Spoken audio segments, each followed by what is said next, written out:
Hey everybody, welcome to Maximum Libertarian. I am Brian. I'm It's joined, Dean. and I'm joined here today by Dean. So first and foremost, wherever you're watching this, I assume YouTube. You might be watching it on Twitter, I don't know. But wherever you are, please click the subscribe button. And what else can they do? They can pound the like button. They can share it to anybody that they want to, and go to multiple sources like We Are Max Lib on Twitter, and We're also on Getter. Rumble. We're also on Odyssey. So please go over there and share these videos, and give us a like. And like Dean said, you go follow us on Twitter at We Are Max Lib. So I guess we're going to be on here for a minute. We haven't done this in a while, Exactly. and so let's start off. I guess what I had intended to start off with was the election. Now that it's a week old. Let's start off with Mr. Lloyd Austin, and he is the defense secretary. And as we all know, that this past yesterday, I believe, or the day before, there was a couple missiles launched and exploded in Poland. Yep. Well, then everyone went ape shit because, what happened is, now that's a NATO country and they blamed Russia.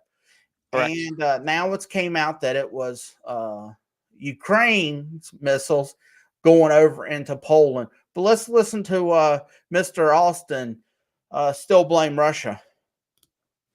We're still gathering information, but we have seen nothing that contradicts President Duda's preliminary assessment that this explosion was most likely the result of a Ukrainian air defense missile that unfortunately landed in Poland. And whatever the final conclusions may be, the world knows that Russia bears ultimate responsibility for this incident.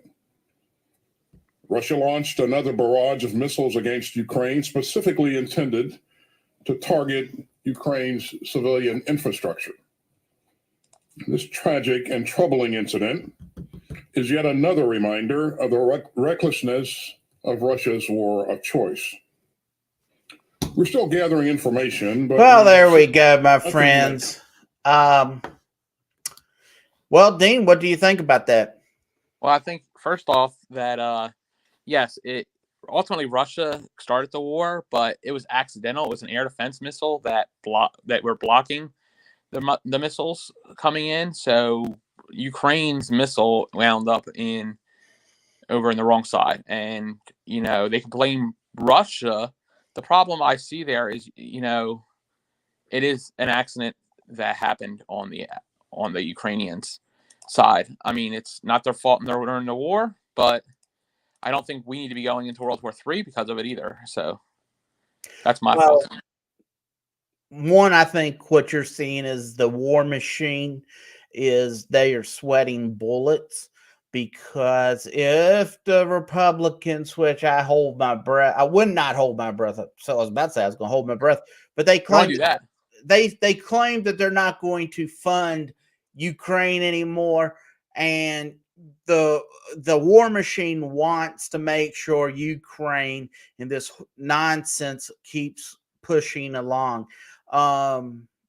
This is a conflict that shouldn't be happening.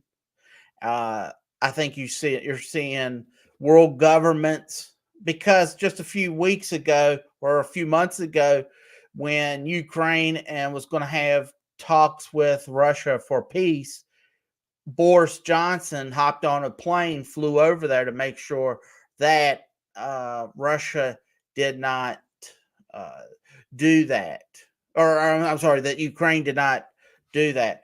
That he wanted the war machine to keep rolling. And until we destroy the military-industrial complex, this is what you're going to see. Exactly. It's just it's over and over and over. Absolutely. So I'm very disappointed, but once again, that's Mr. Lloyd Austin, and I think I can't remember which defense contractor he worked for prior to. Was it Raytheon? They weren't going to buy some type of equipment he had. He became the defense secretary, and then all of a sudden the military needed that piece again. Oh, they needed it bad. Yeah. All right. So now let's move on to the next topic.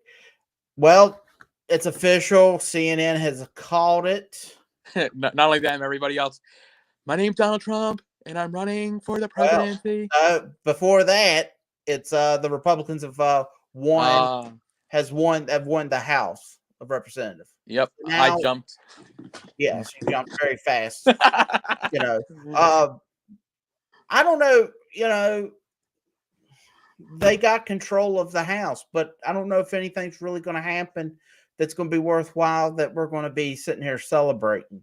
Why would it change any? I mean, let's be honest. We're talking about the Senate going to be probably 50-50 if Herschel Walker wins the runoff, which thank you to Chase Oliver for making that occur.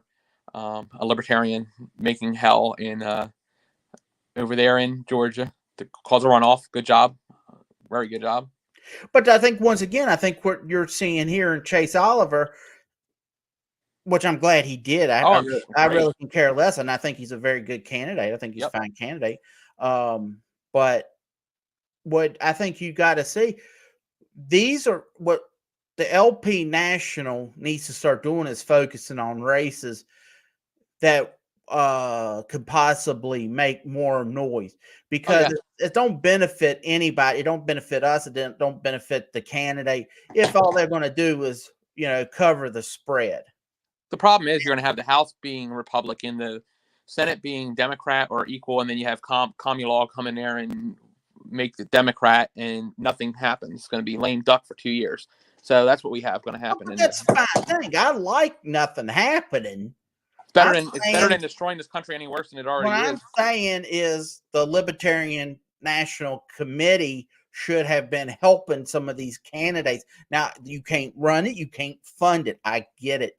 But I think there was some things that I would have liked to have seen them done a little bit more of. Oh, I agree. And I know that there were some individuals in the Libertarian Party that were attacking Chase Oliver for whatever reason, but that's a whole nother story. You know what I'm saying? Always an issue. So now we've got, and as Freedom Loving Porcupine says, Trump needs to stay out of politics.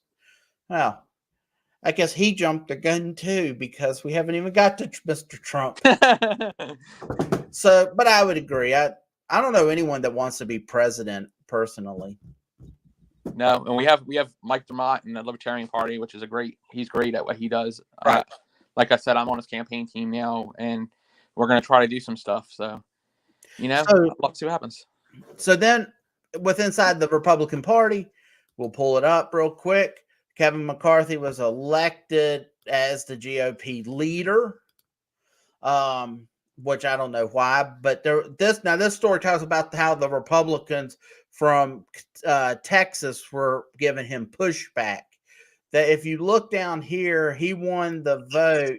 It was 188 to 31. So in turn, he's going to need that 31 people, whoever voted against him, to also come on board. So he's going to have to, you know, that's what everyone's panicking about on the news. It's like, how's he going to be able to control this, get things through? But really, if they got anything through, it's going to get stopped in the Senate. And then if it got even through the Senate, it's going to, and if President Biden would be selling it or signing it, then, you know, it's going to be a bad bill anyway, I bet you. Exactly.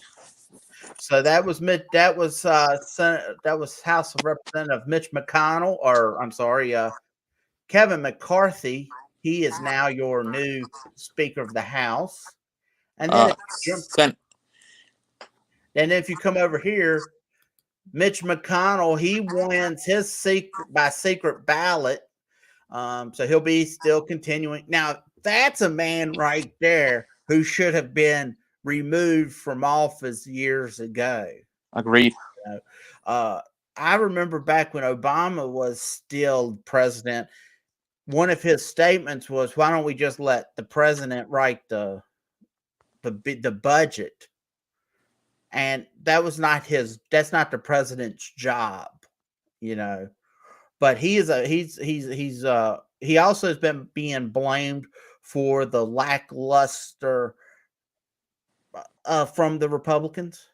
Yep. how they did, because he was funding people in Arizona when he should have been funding other people. And let's just go into down there in Arizona. Blake Masters, he was running as a Republican. You had David Victor, and which one was it? Mark Victor or David Victor? Now My whole brain's screwed up on all right, that. I well, think it was Mark whatever. Victor. Be here or there. The Libertarian candidate, 1 week prior to the election, he drops out and he gives the election. He says, "Oh, vote for Blake Master." He endorses him, and Which Blake nobody should ever Master, do. he still lost. You Yep. know, so, and I remember I got so mad about that, even though It's just bad. the thing was, if you have candidates, you have volunteers who've spent time and their money for you, and then all of a sudden you back out. And if you didn't know, Dean, your screens went black. All right, let me see what's going on. So that's the Am I problem. back up? Yeah, you're back up. Okay, I don't know what the heck happened here. Hold on. So, that was the problem that you've had, is when he did that. Not, is that an inside job? Makes you wonder. It makes me wonder a lot. And, I was talking to someone who used to be in the Roanoke Valley Libertarians. He's moved out of the area. And as I told him, I said, I don't trust anybody. Because I think what you're seeing you're seeing it inside the Republican Party, inside the Democrat Party, inside the Libertarian Party. You're having individuals undermine the current chair. Yep. So if it's Angela McArdle on the Libertarians, there's people in there like Nick Sarwark.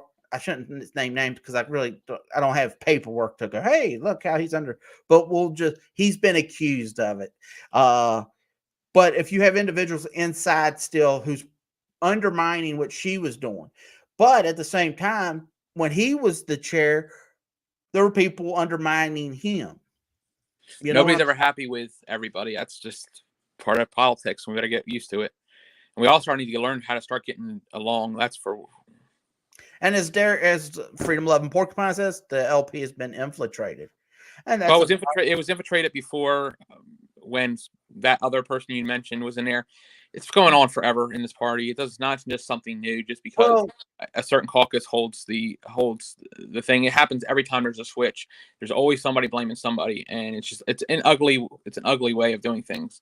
So I think we just all need to start learning how to get along, quite frankly, and move forward with our party. Well, and not try to pick other parties and things like that, because it's just going to make a bigger mess. But I think one thing that you're going to have to do is people going to want to get to, move. If you want to get along and move forward, you can't be going on social media making comments about anybody. You just gotta, if some people made you mad, then what you got to do is, look, if I say something behind when we're off air or not at the Roanoke Valley Libertarian meeting, if it's just between me and you or the group or whatever, that's one thing. I don't want to say the group, but there's people that I'll say stuff about, but I'm not going to sit here and run down anybody. Exactly. We all just need to, I know we're all not happy about the way certain things are going in this party, but it's in every party. We need to be stronger than the rest of the other parties, and we need to get together. We need to get along. Hell or high water, we're all in this together. And taking on the state, not on each other.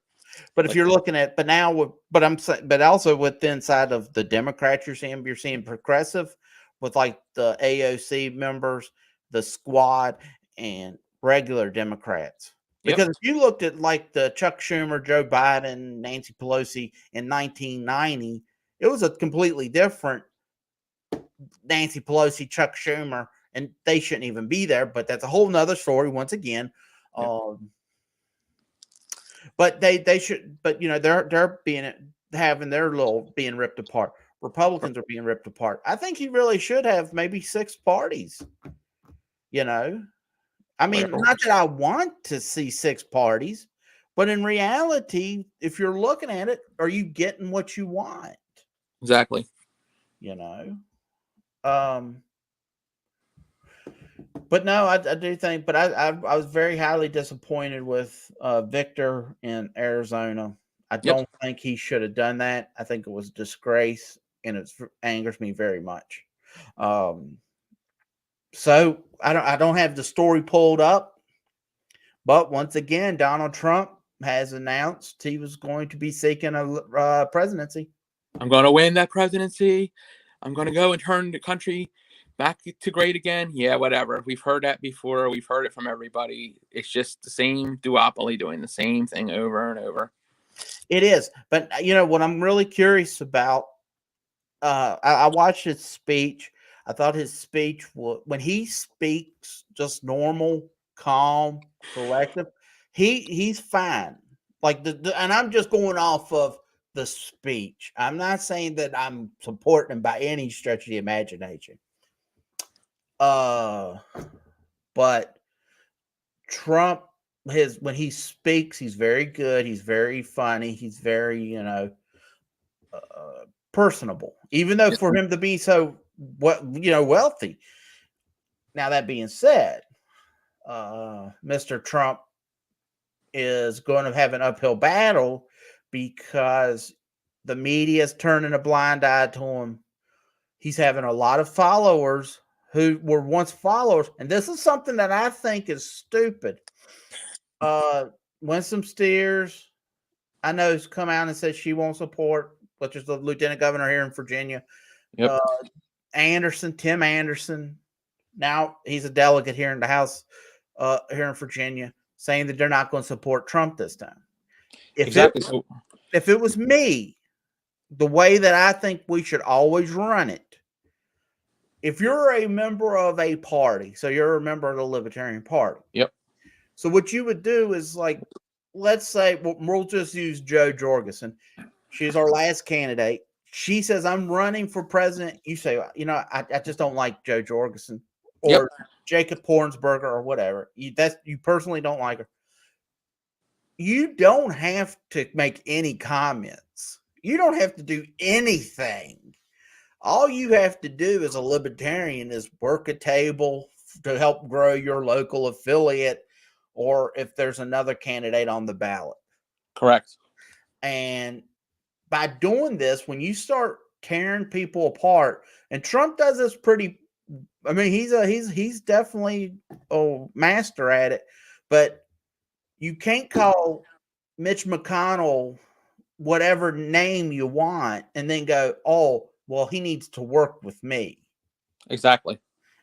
So once again, just like I was saying earlier, we don't go on social media and start talking about, hey, I have my issues with what's going on within the LP, and people know what my issues are, but I'm not going on social media because I want to tell the individuals directly. I'm not debating you on Facebook or whatever. You know what I'm saying? Exactly. That's the biggest problem everybody has, and everybody wants to take to Facebook. I mean, I'm guilty of it, but I usually am in a defense mood. Like, I don't know. We just need to start we just need to all start working together for a common goal and stop this caucus BS that's just gotten over. And it's just like there's caucuses inside of the Republican Democratic Party too, like you were saying. It's just not the Libertarians, but like you say, we are black belts at beating each other up, and we need to stop that. We need to start working together. Absolutely. And so I think once again, it looks like we're going to have another time for 2020 where we could possibly, we can make inroads. We can make a big inroad, because if we got Donald Trump, now I'm going to tell you what I would do if I was Donald Trump. I would definitely make some comment towards Joe Biden to indicate, like, hey, you better run again. Challenge his manhood. Here's the other thing too. Why? I was reading something where they were talking about how they're gearing up to bring Kamala in there to take over for Joe in 2024. What's funny to me is why wouldn't Trump, with all the money he has, why would he running Republican when he could run for his own as an independent and probably get more traction. Well, the reason being is because you got infrastructure. I mean, look I don't know how much Ross Perot had, but if you're going to go that route, you've got to spend a lot of money because Ross Perot, like I read the story. They said when Trump made his big announcement, network news media did not show anything about Trump's speech, right?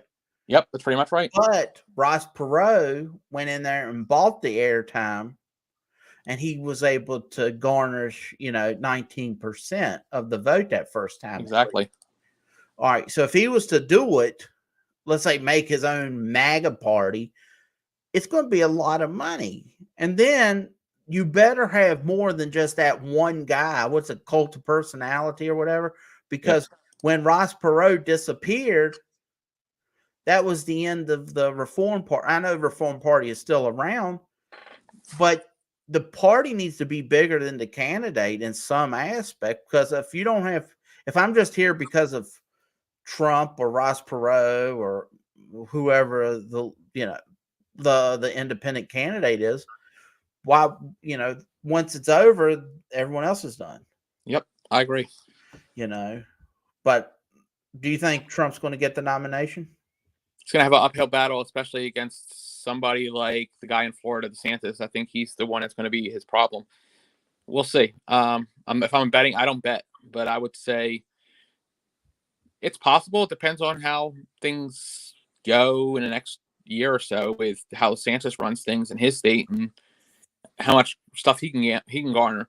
Because there's a ton of people that are, especially locally, that are still big Trumpers. So I don't know. It's one of those things that's a 50-50 shot. And then the question is, whoever gets the nominations, the other person say, okay, I'm going to help you. There's the other thing. Well, if you remember back in 2013, Bowling did not want Ken Cuccinelli to run for governor. When Ken Cuccinelli got the nomination to run for governor in 2013, Bowling said nothing. So in turn, what happened? People stayed home because who were supporters of Bill Bowling. Yep. And that's what, so in turn, if DeSantis takes on Trump or whoever, they better go out there and make a plea to their core base at least a couple times saying, hey, support him. Now, look, I guess at the same time, if you look at what's his face? Bernie Sanders. He got sucked. He got railroaded multiple times. But he went in and endorsed Hillary because why? Because he's getting money. Because I remember talking to these Democrats up in Stanton, and they were telling me how they don't like Bernie Sanders because he comes in and takes all their money. And then he don't give them anything. What are you doing over there? No, I'm just laughing. Yeah, you're right. So I'm just thinking about Bernie Sanders for a minute. Ron Paul did the exact same thing. He got railroaded. But the thing was, at least with Ron Paul, he didn't come out and go, oh, I'm endorsing John McCain. Exactly. Or I'm endorsing Mitt Romney. He just stayed completely silent, which didn't help the LP. But still, at least he didn't, do some nonsense, get screwed over. When I think about Bernie Sanders, I think about Kentucky Fried Chicken. I'm sorry. That's why I was laughing. What was the joke? Bernie Sanders and Kentucky Fried Chicken. He looks like Colonel Sanders. I've never heard that before. Okay. Well, I guess you think so. But let's just say now we've already got one of our candidates has already came out and announced, and that was Mike Tomat. So we'll add him to the screen real quick. It's the Gold New Deal. You can find out more about Mike Tomat there. And I think he could be a solid candidate, possibly. And then down here, you've got individuals who are endorsing him. I think he could be someone big. I think he's doing a good job. He reminds me a lot of Ken Armstrong because when Ken and the aspect of Ken went around and started speaking to people. Yep. And he was coming there to the SEC meeting. I remember meeting him there. Yep. we talked to him at the RVL meeting by Zoom, but still he was reaching out to us. Mike's doing the exact same thing. I think Mike could do something big. But then we also have got some decent candidates like Justin Amash. We got possibly Spike Cohen. And You never know if Larry Sharp might jump in. you never know if Larry will jump in. Hopefully, he would, just to make it good. There's a couple people who've dropped their names that I'm not really crazy about. But let's hope one of the 4 guys there, that I've spoke about, are able to secure a path to victory. Now, I will say this: December in 2024, when they have the convention up in DC, I can't guarantee I'll be a delegate, nor could you, because they only have so many delegates. Regardless, if I'm a delegate or not, I'll be there in DC. Same. And if I am not a delegate, I will be working tables for whoever I selected as who I would prefer the delegates to vote for. Correct. And at this point, open transparency, I am involved with the Mike Dermott campaign. We're trying to put when we had the 2020 election, I had like Ken Armstrong. Was 2020? I helped him too. I like Ken Armstrong, and then I went over to I talked to Adam Kokesh. I loved Adam Kokesh. I went to so I can jump to whoever as long as you're a strong, positive libertarian. Cool, rock on. But if you're a libertarian per se that's here and you're trying to run people out of the party, nah. As I asked the radicals last night, I joined I did not join the caucus. I joined it on Facebook, their group. And I asked them, I said, where's the radicals? Because when I've joined in 2009, we had the Radical Libertarian Caucus, and they kept the group on the straight and narrow in some aspect. Yep. And my question is, where are they? Since the Mises Caucus has come along, a lot of them absorbed into the Mises Caucus. Huh? A lot of them have absorbed into the Mises Caucus. Have they? You don't know? Yeah. I know a handful. Who knows? I don't hang out in Meek. I don't hang out in caucuses. I don't like caucuses. Well, I'm just saying, I'm just saying in a point of Henry Carlos. But if you're a radical, you kept the party straight and narrow for a long time. Yep. It's time to come back to work. This whole nonsense of I'm going to go somewhere else or I'm just going to quit. Or I'm going to step in and try to destroy the party and form a new one. I'll be here until I'll ride this ship down. We're going to either go to we're going to hit the mountain or we're going to fucking fly to the sun. One of the two. Something's going to happen. Exactly. I'm confident that we are going to make inroads in 2024, and I'm confident that in 2023 we're going to do very good things too, because we've got House delegates coming up. We've got our state Senate seats coming up here in Virginia. We're hoping to find a candidate to run against Sam Razul or David Sutherland or John Edwards. We just need to start getting people out there because Roanoke and our area here, well, your area is not my area, is very blue, but I know they're in that battered wife syndrome, and people. Here's the thing. Jennifer Lewis got the most votes of everybody. So she got 15,000 votes. Right.